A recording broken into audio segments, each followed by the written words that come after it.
Welcome to this episode, which is a compilation of highlights and best moments and key takeaways from 4 episodes that we've recorded here previously. We want to give you a taste test and a sample. So enjoy these recaps and check out the full episodes. All right. In this episode, we have Brent Case with The Right Place. Brent has been working for The Right Place, which brings businesses here to West Michigan. But what I learned in this episode is that 85% of their job is actually helping with employee retention and expanding local businesses. So enjoy Brent's story in our conversation as he discusses how he's grown through growing up in a small town to traveling to big cities and eventually ending up here in West Michigan. Hear what he finds special about West Michigan and some of the valuable lessons he's learned. So you hear every now and again about companies closing down and laying off, and our whole mission is to try to avoid all that and help them expand, help them stay ahead of the curve in technologies to remain competitive. We provide training on creating an environment, a work environment where they can retain their employees, help their employees upskill. So it's pretty diverse on what we're doing. So we, in addition to doing what we call business retention, we have a talent team at The Right Place where that's their primary goal, is to bring in new talent, so to recruit them, get those boomerangs coming back from Chicago right. or wherever they might have left, get them to come back. That's called Hello West Michigan. Okay. We have a diversity, equity, and an inclusion arm in The Right Place, trying to help those employers. There's some big ones out there that employ thousands of people that have a very diverse workforce. How do you manage that and make it a place where people want to work, for many years and reduce the turnover rate? What was their, what are their primary reasons for that, for choosing here? I mean, healthy, we have the, fruit industry and some other agriculture. Well, number one is workforce. Okay. Because there are so many food production companies here. They can, if they have the right culture, have the right pay levels and benefits, they can bring people in from existing food manufacturers. Gotcha, makes sense. So talent and workforce availability was number one. Really, though, they were looking at Chicago and New Jersey. And so just on pricing and the price of land, taxes, right? The cost of doing business here in Grand Rapids is much lower than both Chicago and New Jersey. For sure. Yeah. Cost of living, cost of work for all of that stuff. Yeah. Makes and then sense. Our ace in the hole was their CEO. So he had left Festida Foods and was doing some consulting, and they reached out to him to help them, find the right location for Snackcraft. And I say it's the Greek owners of the company, but also a private equity firm out of the UK.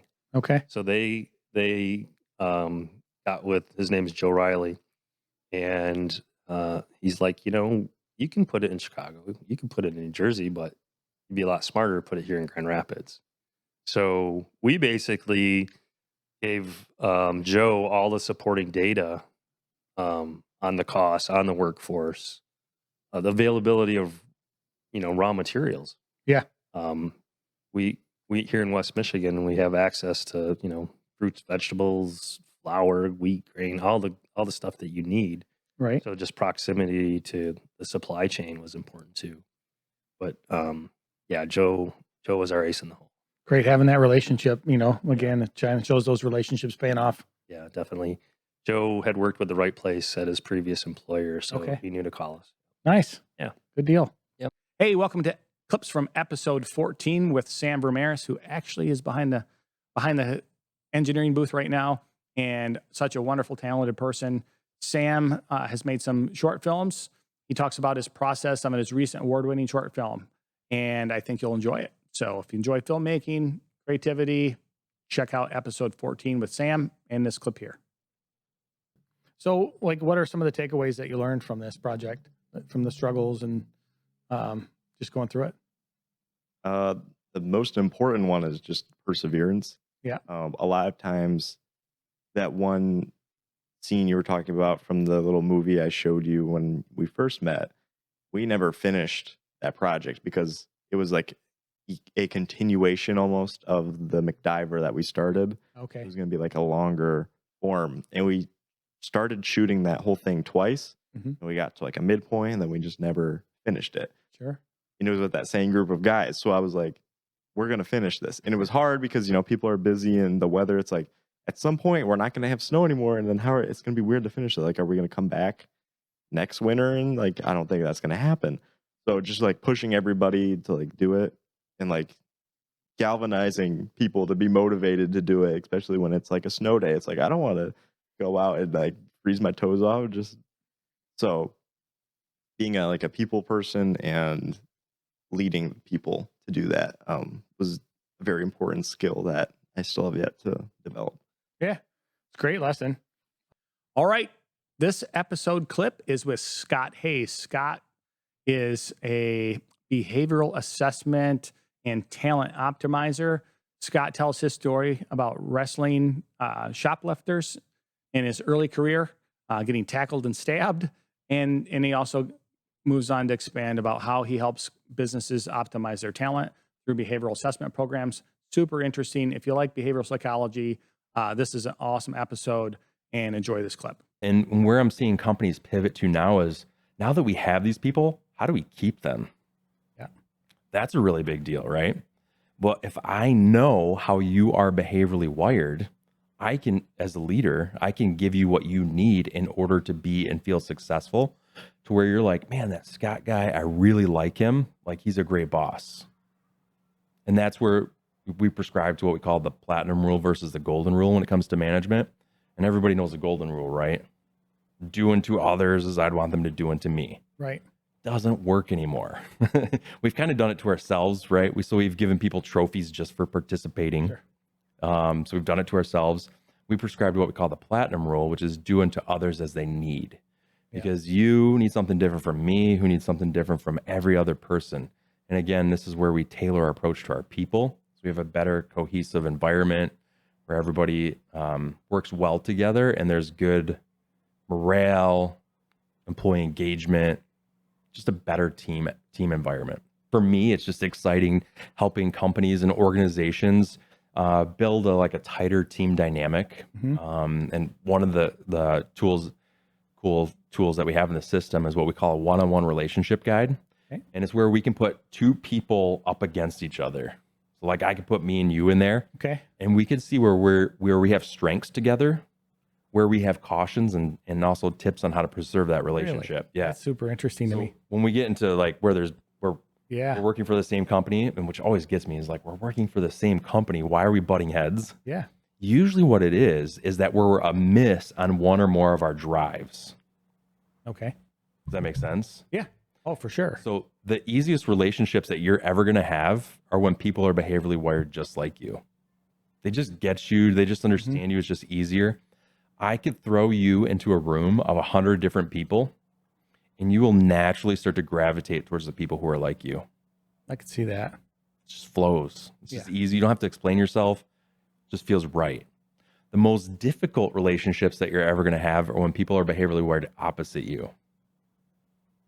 Oh yeah. I mean, I've seen, you can just tell when you start talking to people. You work in a room in a networking thing and it's just like, oh man, I'm moving over here because it's not comfortable. At the same time, I may have a friend that, they're same. And I would traditionally call that personality, but it's much of, it's too narrow, or it's not a good term in my view. Okay. I know a lot of people call them personality tests over the years, but I think they do different things. And so they might put you in a block of, some of the traditional ones with the quadrants, but sure.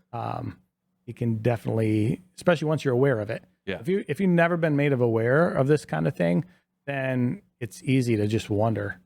But it's been so helpful for me in my career to kind of understand some of these behavioral things and understand that, okay, I might have to mirror or match this person a little bit. It's not my natural conversation, but to get through here, we're going to have to speak a little bit more of their language, which isn't necessarily comfortable. Yep. But most of the time if I'm given a choice, I'm going to end up wandering around and find somebody Yeah. that I just connect with differently, Yeah. more similarly. Or it feels right. Welcome to this episode with Crystal Barnett. Crystal Barnett shares her story of struggling through addiction, losing her children, gaining them back, growing up in the inner city of Grand Rapids, and how she moved on to start A Mother's Touch, which is sober living for single moms. She has a home with multiple rooms and a whole system set up for helping these moms recover, manage their children, and get back into the workforce. She's looking to expand, and she just has a wonderful story about all of this. So check out A Mother's Touch and check out the clips from this episode. Change for me was when I had my last baby, Mm-hmm. my baby girl. I don't know why. I don't know what made this child a little different. Maybe it was just time. I don't know. But when I had my last baby, she was, by that time, I was involved with Child Protective Services for a second time. So the first time I did reunify with my kids. They didn't remove them that time. Okay. But this last time, for the second time around, I had tested positive. My baby tested positive when I gave birth. And I didn't have a bed for her to come home in. Mm-hmm. And as a result of that, CPS came back into my life again. We were able to get her a bassinet, but I couldn't stop using. And so at that time, and this was the second time around, same CPS worker wanted to work with me. The same judge and legal team wanted to work with me again because I had about a year of sobriety and I relapsed. Okay. And so now they're back in my life, right? And so they wanted to work with me again. And the devastating part for me was when the judge told me I could not see my children until I was able to show and prove myself. At this time, it was my son and my baby girl. And but judge, we go to the same church. She said, well, you're going to have to go to another church. I couldn't see my children unless it had to be supervised. But the judge had it for the first 2 months. I couldn't see them, period. She told me this is about you. Either you get it for you or you won't get it. And that was really hard. So when I came to, that's how I phrased it, in the treatment center, Mm-hmm. somewhere along there, a deeper surrender happened.